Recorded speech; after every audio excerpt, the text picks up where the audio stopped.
Hey again, and welcome back to this next installment of this Little Lessons video series. Lessons 3 and 4 are up next. Lesson number 3. Being serious is boring. Yes, as an adult, you mature, you can't play all the time, you have to take something seriously, but I am a naturally silly person. Anyone who knows me personally, closely, or even just from afar, honestly, knows that I love to laugh and I love to do silly, ridiculous things. Not to get a reaction, but just because it's fun. Like, it is fun to be silly. It's fun to have fun. And I think growing up, I had this idea of growing up meaning that I can't be that way, or that people would look at me a certain way and not take me seriously and not want to work with me and not want to, allow me to lead things if I was too silly. And of course, if I am too silly and I don't take elements of myself seriously, I am going to lose out on some opportunities. But being an adult is not being serious. Being an adult is balancing all parts of your personality. And there's a huge part of my personality that likes to play. I play too much at a lot of times, but I like it. Like, I need to be proud of playing around and being silly. And that's who I was as a child. I was always doing something silly. I love to entertain people. I love to make people laugh.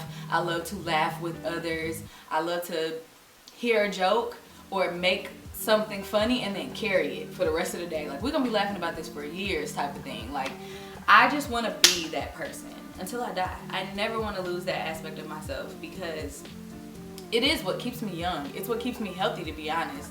The laughing, the joking around, just the being silly. That's what keeps me on my toes. If I'm gone too long without being silly, I feel like dried up, like how SpongeBob felt when he went to Sandy's house without his little helmet thing. Lesson number 4. Make friends because you're going to need them. I think my little self would tell myself that I need to try harder to befriend people. And it's crazy because, when you're younger, you make a lot of friends because you guys are around each other. You go to school every day, you see the same people. You go to church every week, you see the same people. You go to work even when you're a little younger, you see those same people. Those people become your friends, and you do build genuine friendships with them, but you don't have to try hard because you see them all the time. You talk to them all the time. And as an adult, I became content with the friends that I had, which is fine. But I moved to Florida. I didn't have very many friends out here, and then I began to realize that I was sad. Like, not having my friends around me made me sad. And so I would try to see them more often. I would try to do a lot of traveling with them. But at the end of the day, I need friends where I am. I need to have a support system right where I stand.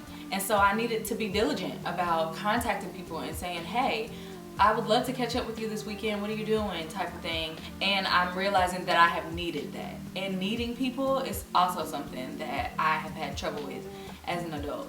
That didn't really bother me as a kid, I don't think. Like, needing to be around people was never a thing that I would deny as a child. But as an adult, I would be like, oh no, it's not that serious. I don't need to be around people, blah, blah, blah. But I do. Yes, I do need my quiet time and my space and, my time to be introverted and to introspect. But sometimes I just need to be around people. Have a good laugh, eat a meal, have a drink with them, and cry a little bit, whatever. Like, I just need to do that with other people. And I think my little girl self would want that for me. Thanks for checking out this installment of this video series. Make sure you follow or subscribe so you don't miss the final video.